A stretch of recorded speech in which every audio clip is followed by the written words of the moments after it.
Okay, we are live. This is Attorney Vincent Davis, and this is The Secret, How to Fight CPS and Win, and I'm joined by my co-host, Mr. Darren Guai. Darren, how are you?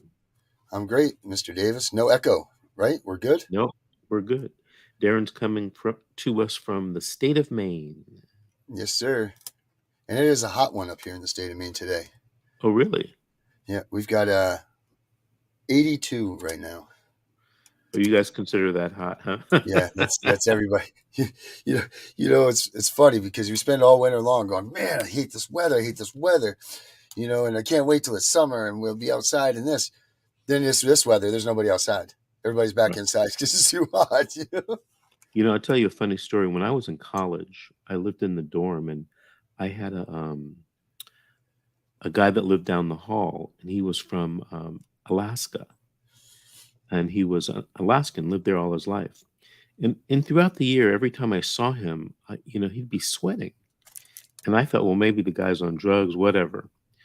And he came to me. I don't know if it was the end of the first semester or end of the first year.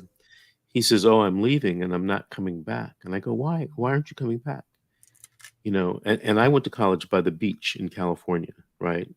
Average temperature 73, Perfect 74 heaven. degrees, right. He goes, "Man, it's too hot for me here. I can't stand the weather." So he went back to Alaska and didn't come back Yeah. because 70s was too hot for him. That's like perfect, right? Isn't they say San Diego is like the Well, perfect weather, right? yeah, perfect for us. I mean, for Right. me, right? My dad had a dream to move to Santa Barbara. Apparently, Santa Barbara did or has like one of the best climates in the world. I think the average is like 70 or 71, something like that. Yeah, you guys Yeah. have weird weather in California, huh? You have a what is that? Is that the same state? You can go from a desert to a mountain to an ocean to a snow to a this all in Yeah. one day. Oh, absolutely. That's So let crazy. me let me see if I can add Karen. Karen logged back Uh-huh. on. I don't know if she can hear us though. Hi, Karen. How are you? Can you hear us? Yeah, she can't hear us. I'll have to tell her.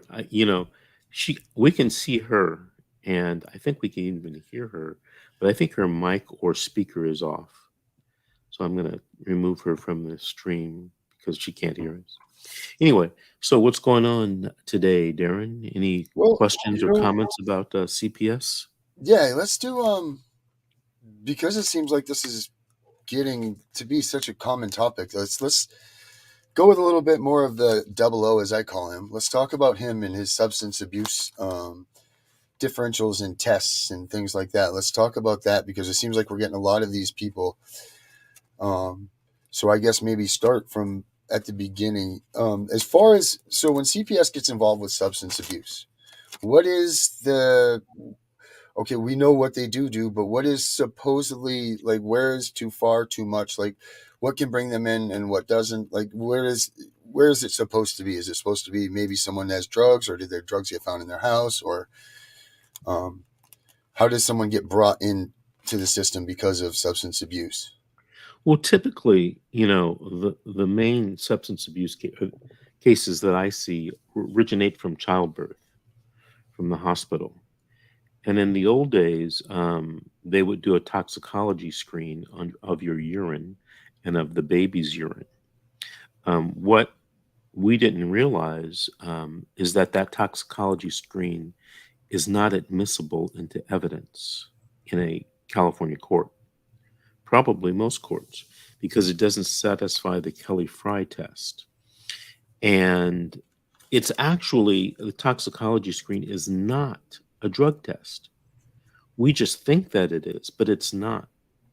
And to actually do a test, as we learned from the double O, Okori Okorocha, the attorney and forensic scientist, the sample has to actually be sent out, okay, to a lab where they actually do perform procedures.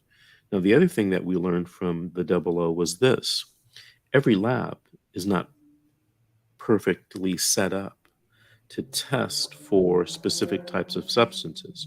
For example, he told us that there's a special machine at the end that has to test for illegal methamphetamine. Apparently, there's two types of methamphetamine, Hmm. and you could test positive for them. One is an illegal substance that you can buy on the street, and one is, I don't want to say, for lack of a better word, a naturally occurring substance that is not an illegal drug. And that at the very end of the testing procedures, there's a special machine that has to be, the sample has to be put through to tell if it's the illegal meth or the Oh legal wow. meth. And he told us that most drug labs don't have this machine because of cost, Right. because it's so expensive. Right. So the main thing that I learned is toxicology screens are not admissible if you object. See, that's the thing. You have to object to this evidentiary objection. And number two, if you go through a lab, if they actually sent it out to a lab, you have to make sure that the procedures are correct. Now, here's the thing: you can't make sure that the procedures are correct unless you hire a somebody like a Corey to Right. go down to the lab to see what they did and to comment on the testing procedures and so forth. Right. But who has the money to do that? I was once talking to Corey, and he does a lot of expert testimony. And I think the lowest price that he quoted for doing something like that, because it takes a lot of time, was like $4,000 or $5,000. Wow. Yeah, Holy smoke. and he gets hired a lot to testify in drunk driving cases. And sometimes people who catch a drunk driving case, their jobs are on the line, their professions are on the line, that type of thing. Let me But let me let me bring Karen on, see if she can hear us. Hey, Karen, can you hear us? Karen? come on, Karen, you can do it. No, she can't hear us. Everyone, that's Karen. She was going to be our guest today. Karen's so good. Karen's so much. She got so much knowledge, and she's so full of fire. I love her. So, that's basically Yeah. the drug testing issue in a nutshell. I So told you, I told you this, but there was a lot of other evidence. I was involved in the case, and I was trying to keep the drug testing out because we found out it was actually a toxicology screen, not a drug test. And the judge kind of looked at me like I was crazy making that argument. But unfortunately, there was a lot of other evidence against the parent that showed a drug issue. So the kind of argument that I was trying to make based upon science basically went by the wayside because there were other there was other evidence presented to the court about the parent's drug use. And there can be testimony by just a normal person saying, you know the parent told me that she uses fentanyl, or I saw the parent under the influence of some drug, just walking down the street. So right, there's other evidence that can be used to prove drug abuse, but sometimes, especially in these birth cases, childbirth, all they have is a toxicology screen that didn't go under, testing. Now, unfortunately for parents, they're now doing the umbilical cord. I forget what they call it scientifically. They're testing that, and that goes way back. There's a problem with that because you could test as a mother, you could test clean for urinalysis at the birth, and the child could test clean. But then they test the umbilical cord, and there could be some type of drug residue that goes back months. And what they're doing in those types of cases, um, they're trying to file cases against you. Now, the one thing in California, and I would suspect or guess, but not sure, in other states, in California, just because you test dirty, right, doesn't mean that you lose your child. So California, it's not a strict liability kind of standard. If this, then that. They're supposed to be able to prove, or should be able to prove, not should be able, should prove that, there was the drug use and you're not able to care for the child. So they have to provide that type of evidence as well. Although sometimes you get the feeling it's, the way the social worker and or the court may look at it as just strict liability, right? Right. Be- Um, be- but that's not really the standard. right, because Yep. there's supposed to be components, right? It's supposed to be just drug testing, or whatever you will call it. Those urine screens are just one part of it. And I don't know about California, but I know in Maine, despite what the rules and regulations say, they say that they're not to be used specifically or used as an isolated reason to prohibit visitation or be used to determine TPR or any of that stuff. But what we're finding is they do that. Now, what do you do in these cases where, for instance, everything, the parent doesn't use the urine screen, say that they're skipping their urine screens. However, they're going to a counselor and the counselor has monitored them and they said they're doing fine. And then they get to the courtroom and let's say the parent's not going, he's going against the urine screens because they've done a false positive on them, for instance. So now they're scared and they won't do it anymore. Well, And the problem is what the judge orders. Now, if the judge orders, if you're in California, the judge orders random drug tests, you got to do the random drug test. right. But interestingly enough, most judges order the test, not the screen, right? Because the So you're screen, going to the wrong things. yeah. So, but let's look at what Suzanne says. I've been an NICU nurse for 27 years. Okay, you're a professional. I've obtained hundreds of tox screens on babies and never knew it wasn't a test. I assumed since it was done in the hospital, it was a test. We now also send meconium stool, which I Ooh, think is a test. Okay, now, Susan, I'm glad you made this comment. Thank you. For many years, decades, I thought tox screens were tests as well. They are a type of test. However, according to Double O, Okori Okorocha, attorney and forensic scientist, they do not meet the Kelly Fry standard in California to be admitted into evidence to prove a positive drug test. What they're supposed to do is once they take the screen to get a feeling if there could be drugs there, they have to send it to a drug testing laboratory for it to be tested. Now, I can bet you, Suzanne, that in your 27 years, many, many, many children have been taken away from parents based upon the tox screen. And, I was talking to Double O about this. And the reason why they're using tox screens and not tests, because tox screens are cheap. It's a financial thing. Sending a sample out to get it tested at a lab, that's expensive, mm-hmm. right? They just don't do it for $1.50. It's expensive and it adds up because people are giving babies, having births all the time, all over the world, all over this country, every city, county. So they were using the tox screen. And then you say, I assume since it was done as a hospital, it was a test.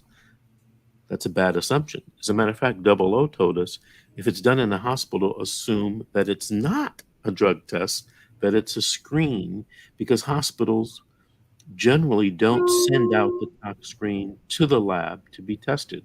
Why? It costs money, Right. right? And why spend the money if the parent and the attorney don't know that they can't use a tox screen, right? Tox screen is just as good as anything else if you don't know.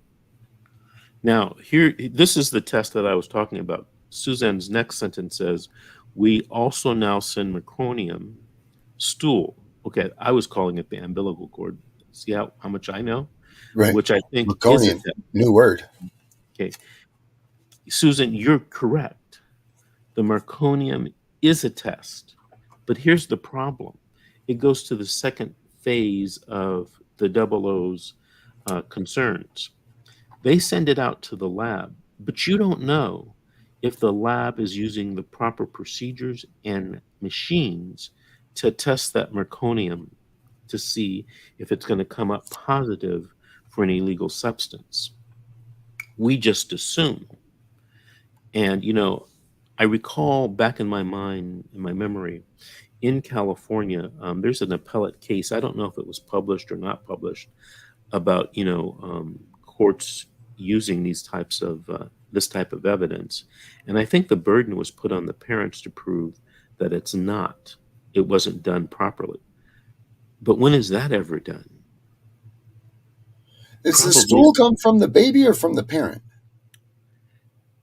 I assumed it was from the baby. Well, I But mean, it goes back. I had a Merconium case, maybe a year ago, and they traced it back to more than a year before the birth. The mother had been in a foreign country where they use cocoa leaves, cocaine leaves, whatever they call it, right, for some type of drink or food or seasoning or something like that. I forget. And do you know that when she gave birth, not a year, but it was less than 9 months later, and they took the meconium test, it came up positive. wow. And I didn't represent the mother, I represented the dad. Um, but they had the financial resources to try to prove that that was a bunk test, right? Wow. Um, so not everyone can do that. Well, it's funny. I was going to say earlier when you said it, it just clicked in my head. It's funny, and I just wanted to hit on this. You said, when people are in their drunk driving, cases and stuff, they'll spend thousands of dollars to get these tests, because this is their livelihood, right? This is the chance that they. But isn't it funny how many parents won't spend this kind of money to get these tests done in these Right, cases when it's their children? but here's the thing, like Charlene says, she says she can't afford it. Now, look, you know, 5,500 is a lot of money, Of course it is. Yeah, right? absolutely. So what do you do? Well, in California, there's a couple things that you can do. Number one, California provides you with a court-appointed attorney. The other thing California allows you to do, but it's at the discretion of the judge, is if you're what they call financially, I forget the word is, financially challenged, and you can't afford to hire an expert, you can make a motion for a court-appointed expert. So in other words, I could Um, make a motion to hire Mr. Double O yeah. and for this drug testing testimony and review, and the judge could grant it. And at that point, the county is paying for it, and you know nobody would know.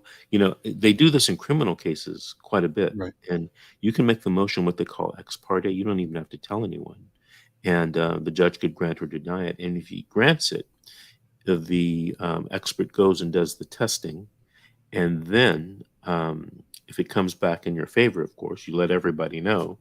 And if it doesn't come back in your favor, you don't Yeah. let Quiet. anybody know. Right. Right. Right. So that's a way. And I didn't mention this before because I just thought of it based upon something you said that triggered my memory. So everyone in California and maybe in other states, you can make a motion to have an expert appointed to your case, not just drug testing, but any kind of expert, right, appointed to your case, and have the county pay for it.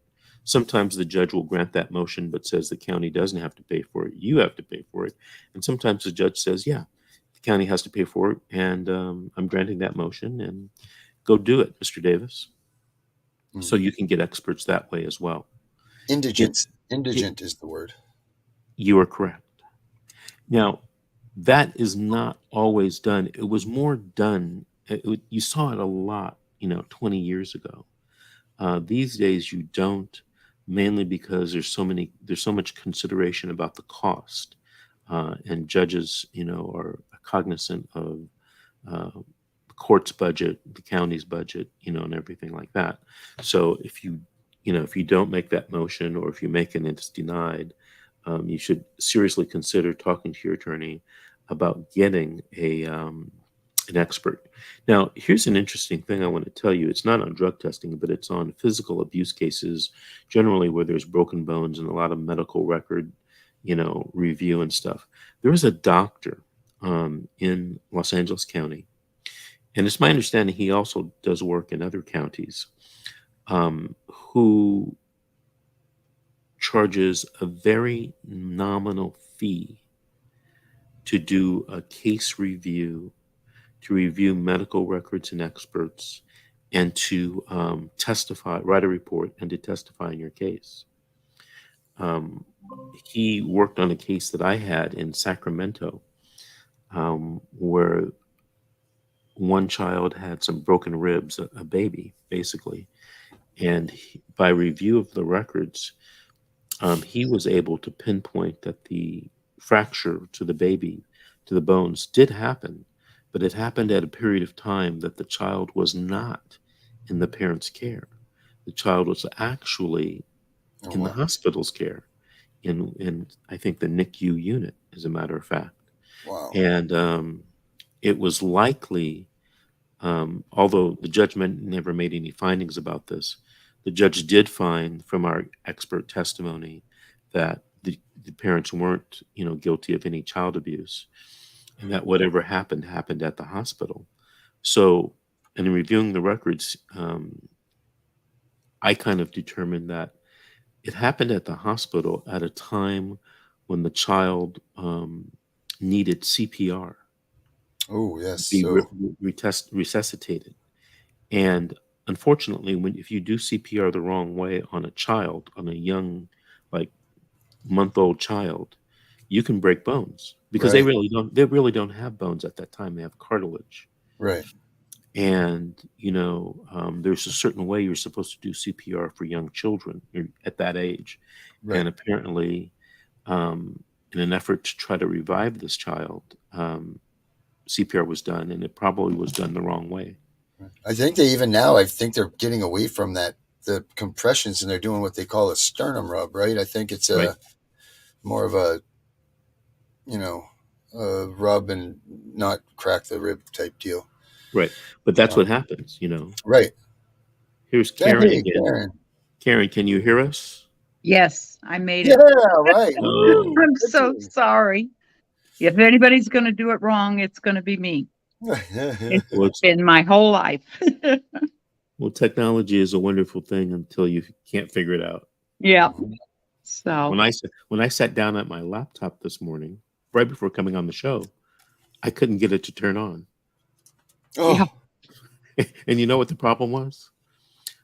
I had accidentally unplugged it and left it on, and there was no juice, no power. I finally And figured it out. Oh, it's not plugged in. I just kept restarting the phone and it finally, something happened. Something reset. I don't know. Anyway, I Karen, had, go ahead. where are you calling us from? I'm in Illinois. Illinois. Are you near Chicago? I'm 100 miles south of Chicago. Yes. Okay. Have you ever heard of a place called Cicero? Oh, yeah. That's right up in that's one of the burbs that's hooked on. I'm out in Bloomington Normal, actually. Hmm. If you've heard of Peoria, I'm about 60 miles east of Peoria. So I'm down in You the upper central. I graduated from college in 1980. And before I went to law school in 1983, I was working as a certified public accountant for a very large international accounting firm. And one weekend, I was on a job in Northern California with a guy from the Chicago office, and I was from the LA office. And one weekend, there's like a 3-day weekend. He says, "Hey, let's go, visit my hometown in Cicero." Okay, Interesting. so we fly in, and it's at night, and we're driving from Chicago to Cicero, and we get close to Cicero, and he says, "Hey, man, I want you to lay down, in the seat. You got to duck down." I go, "What are you talking about?" He says, "Well, I don't want anybody to see you." And I was like, "Why wouldn't you want anybody to see me?" And he says, "Well, in this part of Chicago, minorities aren't allowed in Cicero at night. This is like 1982, 81, something Yeah. like that. And I thought, are you serious? He goes, I'm very serious. But since then, I've asked people about Cicero, and it's apparently become a very integrated place. Yes. Yeah. Yeah. Very much. But in But the I early days, remember those days. I was raised in a little bitty town just a few miles north of where I live now. And racism just wasn't an issue for me growing up. I didn't even know it existed, honestly. I'm 73 years old. oh, wow. So if that gives you an idea. And um, I married a man from Southern Illinois, and we went down to his hometown, which is Southern Illinois. And I pretty soon realized there was only white people in that community. Wow. And I mean, we sang in the choir together. We went to Sunday school together. Played at the playgrounds.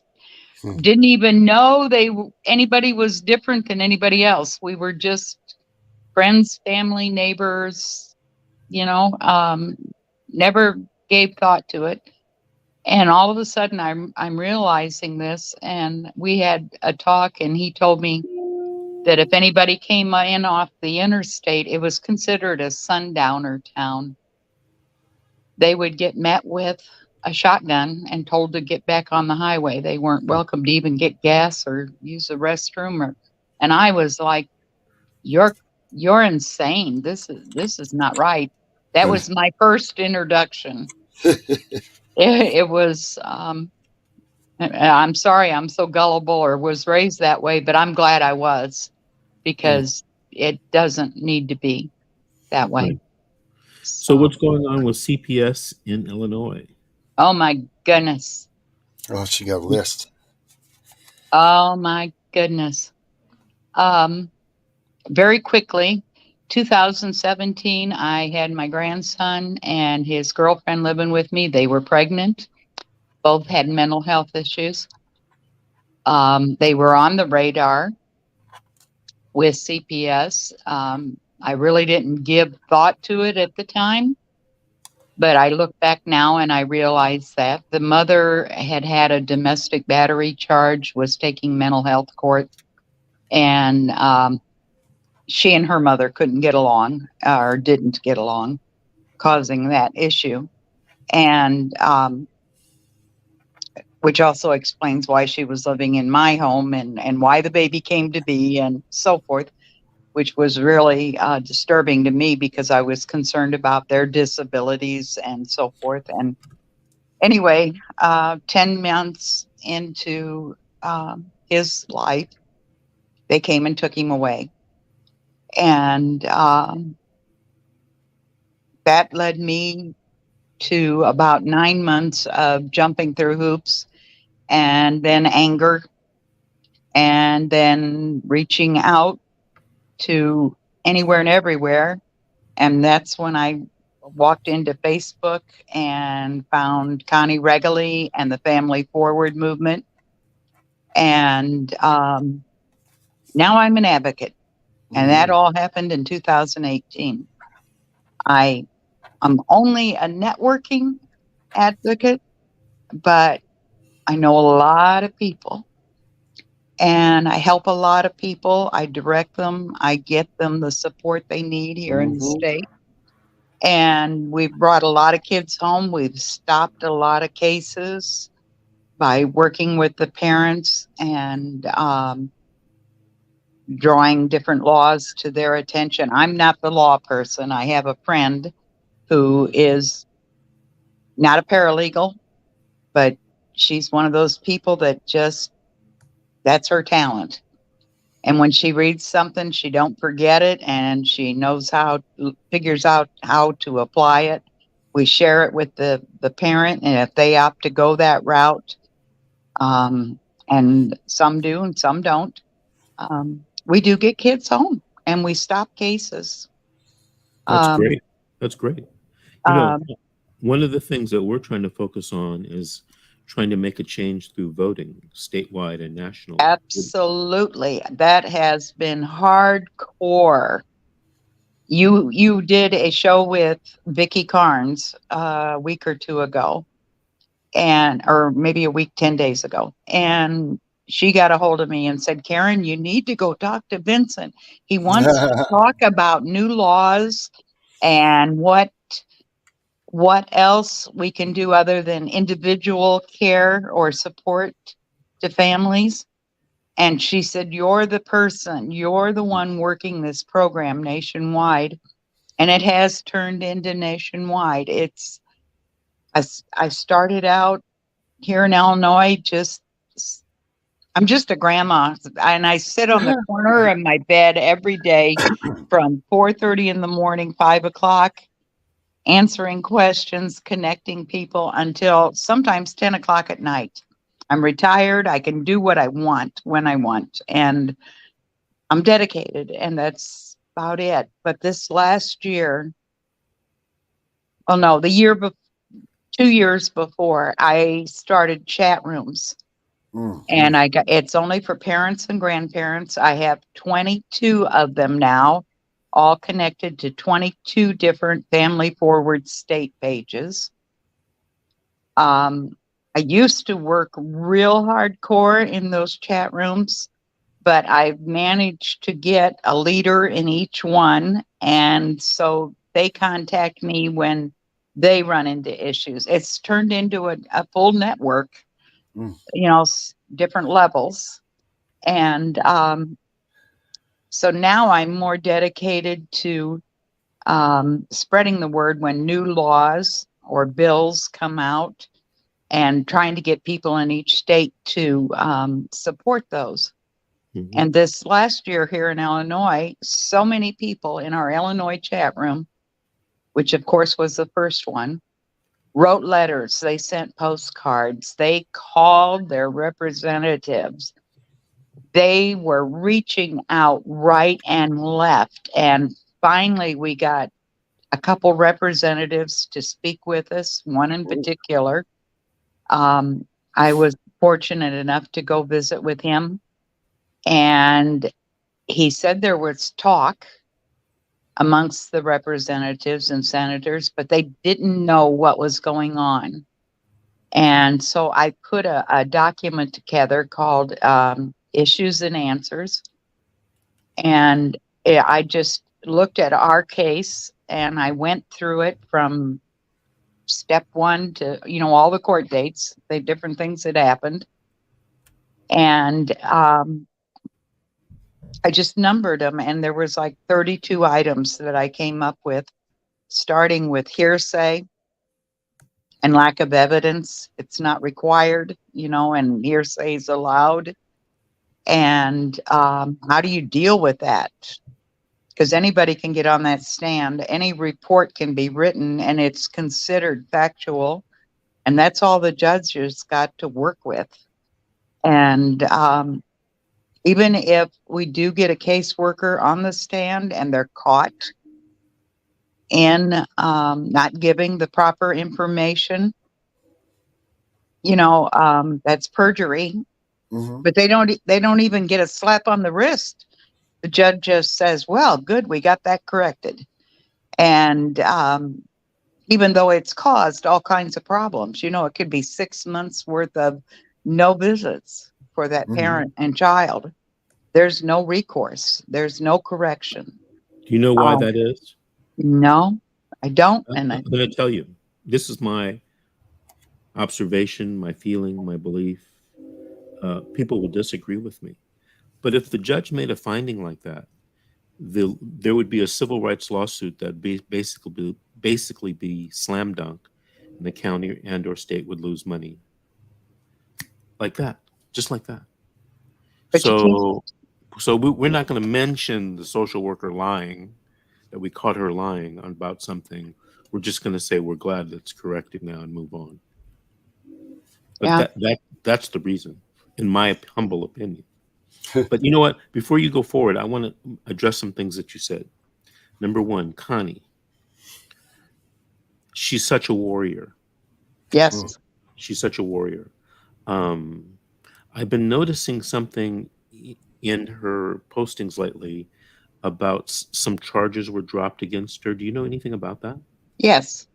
What happened? Of a very well, let's see, to go back to the very beginning. She was working with a parent, and I don't want to go in too close, but basically, she was charged with um, not returning a child um, right at the very moment. She had the parent come and spend the night with her, I think it was, or something. But Connie called and told him they would be in first thing in the morning as the representing attorney. And I hate to say these, I'm not 100%, but anyway, they put charges on Connie for um, not returning the child at an appropriate time or something to that effect. And then they had a trial, and Connie I think she represented herself. I'm not 100%. The judge, when it got time for the jury, read the law but left out portions he didn't want the jury to know. He only read a portion of the law. And the part that was left out would have freed Connie.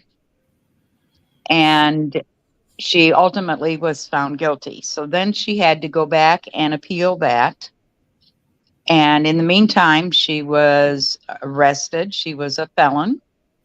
She lost her license to practice law, and just upset her whole world. I mean, just shut her down. I think this went on for like 3 years. And it just got overturned. It was appealed, and everything was thrown out. All the charges went away, everything. Good. But she still don't have her license. And I don't know. I have not heard her state that she's going to go back into that. Well, So but if it's been reversed, it would seem to me, now I'm not an expert at, legal licenses in Tennessee, but it would seem to me she should be getting her license back. I would think so too. You would think that would just automatically reverse right along with the other. Right. 3 Yeah, well, years. you would Wow. think, yeah, but you would think in CPS cases, when people have criminal cases, that brought them into the kids into that, and they get their cases dismissed. You think they get their kids back, but they don't. Point No, they well don't. taken. Point well taken. Yes, a lot of things, anything to do with CPS, any state, there's nothing normal. There is no common sense. Right. Not 2 and 2 is no longer 4. It just don't matter what you do. Right. Um, Connie has been a guest on one of our shows on our platform, CPS The Horror Stories, and Cynthia Becker, uh, who got married not too long ago, and I forget her married name, but Cynthia has a show, and I was watching a taped version of it not too long ago where Connie was a guest host, and I think they were talking about teaming up. By the way, Karen, would you be interested in being having a show on our platform? Would I um, or her? with my technical difficulties, probably wouldn't be good. Um, I don't think so at this time. Okay. I just have so much going on here in Illinois. Um, for instance, last year, because we did all those letters to all those representatives and stuff, there were over 30 bills presented during the session, and by numerous representatives and senators. They came out in the Senate as well. And it didn't matter whether they were Republican or Democrat. Everybody's on board, both sides of the aisle, for reform. The saddest part, and they were good bills. There was some adjustments needed, but They were good bills, and they're like a domino effect. If the first one doesn't pass, the second one isn't going to, or one feeds into the other.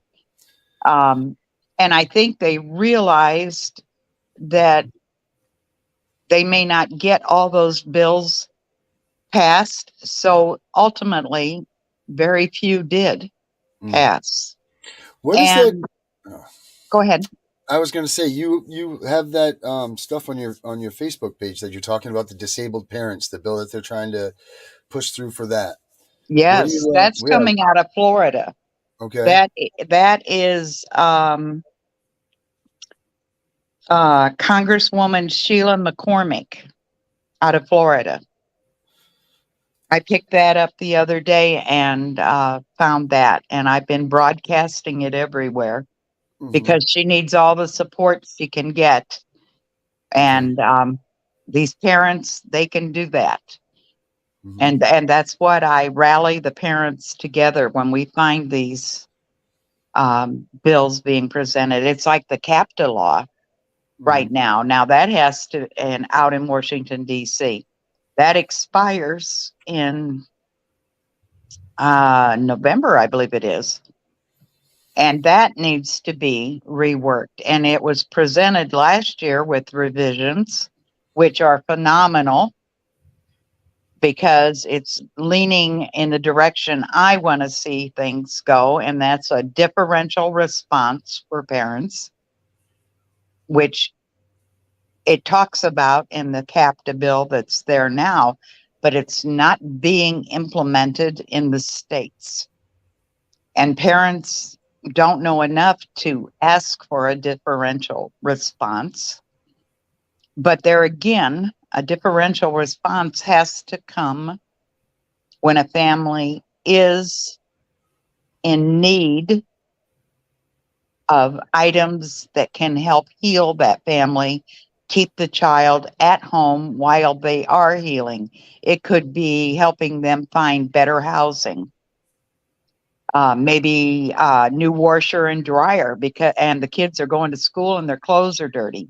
Maybe the car broke down and all of a sudden they lost their job and food is short in the house and kids are hungry at school, and it causes hotline calls. There's really not a problem. There's an issue. There's a big difference between a serious. But don't you think a lot of these parents too, they're nervous if they make these calls for these items because now they're afraid that, they're already in a condition with CPS. And if they ask for help, they're afraid that they're going to be marked and that's going to go towards them when really this whole program is supposed to be about helping them get forward and get over the humps that they're in. Exactly. So how do we substitute and move around that so that parents are okay to ask for the help and, what do they have to do or what do people need to do? Well, every state's got, their own laws. They all come close to matching each other, but there's just the slightest little bit of wording difference and you have a different viewpoint and a different way they're going to follow things. So there were 7 bills that were presented here in Illinois. The first one was HB 3799, and it's the definition of neglect. So we need to define neglect in every state. And neglect can include dirty clothes, lack of food, right down to broken bones, imminent danger, drug use in the home. But when we define neglect and get it down to true neglect, and that is the imminent danger for a child, okay, or a family, then we can move forward and we can go into something that we call AJ's law here in Illinois, and that was HB 3614. And that's when a call comes in on a hotline and a child is absolutely in danger. Here in Illinois, that does not go to the police department. DCFS takes that call and they decide whether or not anything's going to happen. If there's criminal issues, this little boy, AJ, was reported numerous times on hotline calls. He ended up dead and buried in a shallow grave while CPS watched on. So we're saying that there needs to be a third party, an outside third party reviewing these hotline calls. Now, the hotline calls that are imminent danger, like that one, goes to DCFS. But when it's called, it falls in under differential, meaning other. Then in Illinois, there was a bill presented, and it's HB 3615, and that's DCFS functions. And that breaks down the function of DCFS. DCFS would take the imminent danger and work with that. And that's when a child's going to be removed or could possibly be removed with the investigation. That's when charges are being placed on someone that is hurting that child or there's something seriously wrong, possible charges by the police. But if the police are not going to pursue and it doesn't fall under that jurisdiction in Illinois, this particular law said that differential response would be designated to DHS, Department Human Services. And that's when a caseworker would come in and they would look at lack of food, fixing a car, fixing the water heater because there's no hot water, helping mom and dad get some counseling, or maybe there's illness in the family and they need some help housekeeping, watching over the children, fixing issues. So that was that one. Now, do you see the domino effect starting to happen? Yep. Then HB 3261 is actually the differential response and what it could do. And then the last bill that was very important, Vincent, you know as well as I, when there's a domestic violence in a home, the first thing they do is yank a kid out immediately. Well, if it's a first-time domestic violence issue, it's going to be looked at, needs to be scrutinized, and truly determined whether that child is really in jeopardy. Not just a yank of the kid out of the house, because oftentimes a domestic violence, if it's continuous and both parents or significant others are constantly in that issue, something needs to be resolved. Child needs to be protected. If they're not, they're allowing it to reoccur. But if it's a one-time spontaneous issue and it happens, they might think twice about removing that child. Leave that child and that mother, get them in a safe place. Sometimes mothers or fathers get beat up and there's domestic violence. They go to a shelter and DCF and they take their child and get them safe, and they still take the child away. That's ridiculous. The parent's doing what needs to be done. Hey, Karen, let me ask you something. I wanted to, when you got involved in this system, did you get your grandchild or grandchildren back? No. He's adopted. And yeah, no, I did not. So many things happened in that case that were not right, and I didn't even know they weren't right. I was quite ill last year and I had a surgery. And one of the advocate I was speaking of that is really good. She's basically an unlicensed paralegal. she she's just really good at the law.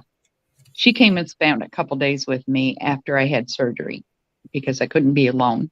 She went, I have all the files, every document. She went through each one page by page, line by line. My grandson should have actually been sent home to me at the adjudication.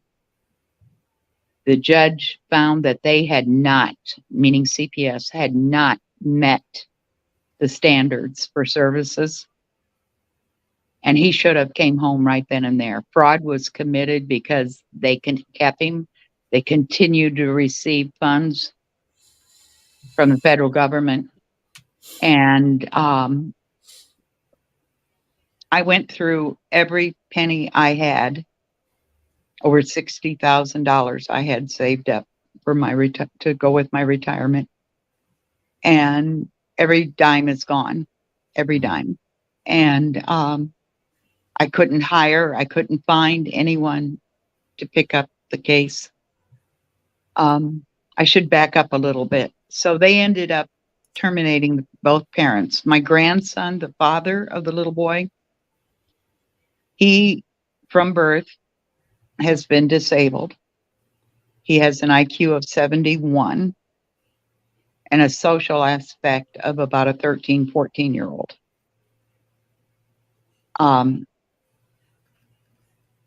He has drawn SSI since he was a child.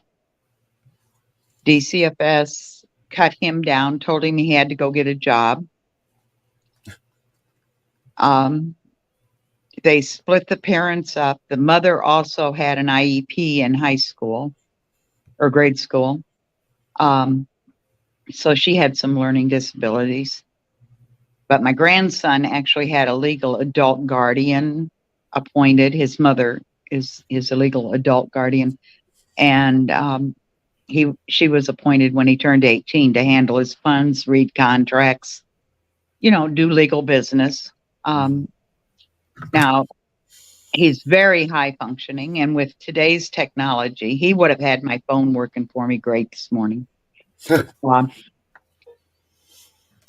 phone can read text to you. The phone, you can talk to it and text someone. He can watch TV and listen to politicians and know exactly what they're doing. Can he pass written tests? No. He's first, second grade level education.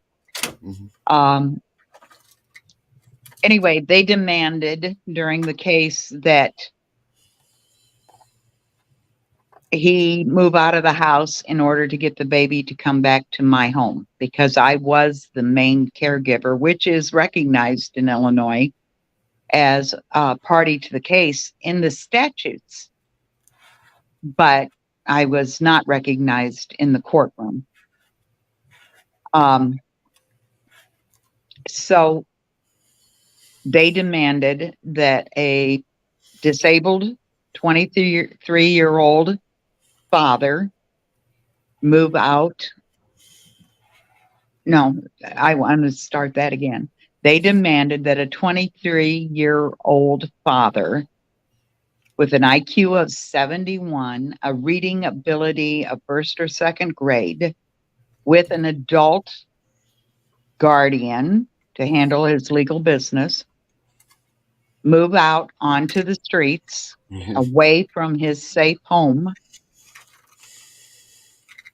And he did, against our wishes. And our wishes is myself, my daughter, his mother, also his aunt. We were a village around this little family.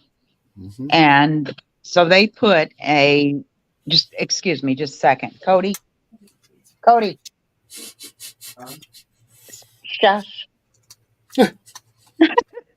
He just came in from the garage. He forgot I was on here doing this. I'm so sorry.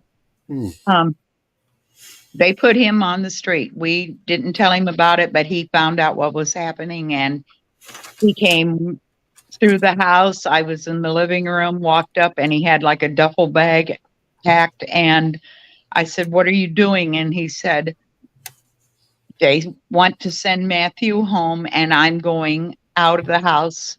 My son is going to have a home."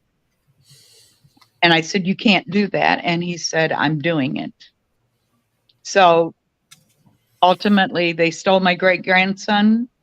They put my grandson on the streets, bouncing from couch to couch, house to Mhm. house for about 3 months. And we finally got a little apartment, got him settled, and was moving on with the case. And then my grandson said, "Grandma, somebody came and they want to stay with me for a little bit. It's a girl that I met when I was out on the streets." And I said, "Who is she? What is she?" And so we talked to her, and she was a waitress, and her boyfriend had went to jail, and of course couldn't afford the apartment they lived in. And she was 21, and she was a prostitute. Oh, no. But we did not know that. And she stayed at his apartment for about 2 months. And we kicked her out when we figured out what was going on. And because she had stayed in his apartment for 2 months and ran her business with other teenage girls under her, Oh, he's now sitting in a federal prison. He was found guilty of conspiracy because he knew about it. So, Wait a minute. Wait a minute. Wait a minute. Is this the person with an IQ of 71? yes, sir. How could he even be competent to stand trial? I don't know. He hung himself 2 weeks before he was sentenced, and the judge don't even know that. my gosh. This is what I've been through. This is why I fight.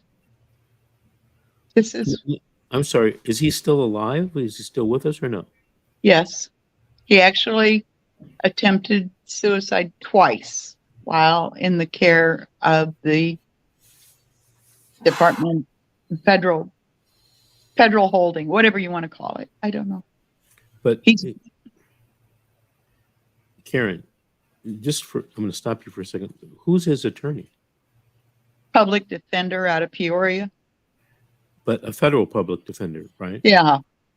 Okay, so That sold him right up the river. Wouldn't let the guardian his adult legal guardian speak, wouldn't allow her to read plea agreements, wouldn't allow her to do anything. And every time we said, "Where's the ADA? Why hasn't the court offered him an ADA?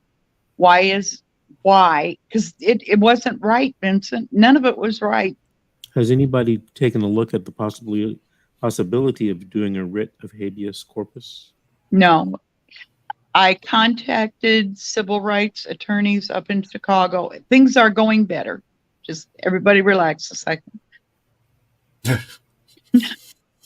Let me catch my breath. As I was reaching out and asking for help for another family, a woman responded and said, "I will help you with the needs for that family." She had won a major lawsuit, and she wanted to pass it forward. Good. She said, "Why are you doing this, Karen? What's your story?" And I told her what I shared with you. And she said, "Oh no, this isn't going to happen." And she told me to get a hold of the attorneys that we had talked to. Remember, I told you I spent every dime I had? Well, they wanted $5,000 up front because of it being central Illinois and it being Chicago and dealing with everything. And the time they would need to, or the expense they would face just to get going. I didn't have $5,000 to give them, but that benefactor has now taken care of those issues. And we do have an attorney on board. Actually, we have 2 attorneys on board. One handling while he was in federal holding prior, but that's in a county jail prior to the trial. He hung himself there twice. And then we have a second attorney that is going to be working on the actual trial charges and sentencing. So we are now moving forward, but it's been 5 years of total hell. Yeah. I And you lost my still are great a warrior. grandbaby, my grandson, and my life savings. And Well, you know that there are so many people that look up to you, so you're trudging through, and your strength carries on to so many, and I hope you know that. There are so that's many what they people. tell me. But Yeah, there are so many people that look up to you and look at your strength to pick themselves up. So it definitely goes. You they definitely have to do it. You have to stand up, but you have to be calm, because CPS, judges, whatever, your emotions get out there. They have no emotion in this game, none whatsoever. They got textbooks, they got laws. They look down their nose at you, and you have to do the same. You have to keep the emotion out of the game. When you go in that courtroom, when you're dealing with that caseworker at your house during a visit, put that emotion in the back pocket, save it for a rainy day, and go out in the backyard and scream then. But don't let them see that emotion. Don't offer extra information when they ask you questions, yes and no answers. And don't tell them the other day you had a little bit of an issue. It's none of their concern. Don't feed them Hey, in any Karen, form or fashion. Karen, let me ask you something. There are a couple things that I want to do. I want to copy what you guys did in Illinois with the mail. Was it mail or email to the representatives and the senators suggesting or demanding changes in the law? That's number one. Number two, I'd like you to come back on the show and do a series of talks to tell parents what they should be doing and what should not be doing. The things that you just said, we say them, and it's one of those things you got to hear it again and again and again, and from different messengers before it starts to sink in. And I think you could be that messenger to help a lot of people. Would you be interested in coming back onto the show? Oh, absolutely. Okay. Absolutely. Our producer Grace is off on Sundays, but I will Mhm. definitely have her contact you tomorrow. Okay. And we're coming to the end of the show today. I would go further, but I actually have to meet with some clients in about 45 minutes. So I got to get going to the office.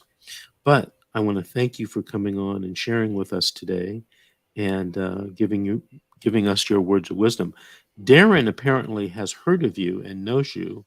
I don't know everyone in the CPS world, and I wasn't familiar with you, but you are most knowledgeable, and have a lot of experience, fortunately or unfortunately, with this whole system. And I think you sharing this with people is going to be so valuable for them.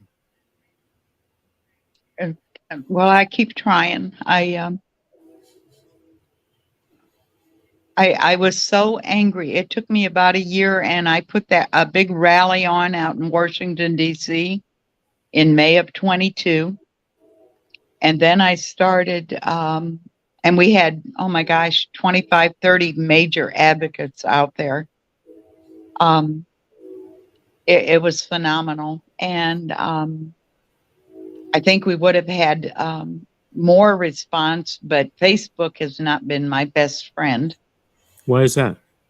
Oh, they shut me down. When I'm going to do a rally, you can bet your bottom dollar I'm going to get banned about 2 weeks prior. And then people don't hear me or see me, and they think things get canceled. They shut me down every time.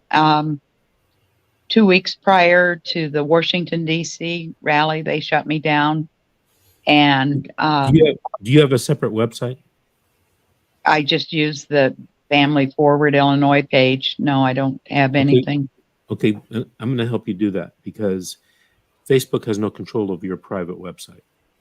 Okay. And you can send people to your website when Facebook shuts you down. You know, I don't know if you know this, but you can do the same thing that you're doing now on your website. In Facebook, no one has any control over it. So those are Okay. some of the things I want you to start thinking about, and we'll discuss at a later time. But I want to thank you again for being on today, Mr. Darren. Thank you for joining today. And Karen, be expecting Grace to contact you. Okay. Okay. I will. All right. Thank you, everyone, for watching, and we will see you tomorrow at 7 p.m. Pacific time for our regular show. All righty. Have a good day. Thank you. Mm-hmm.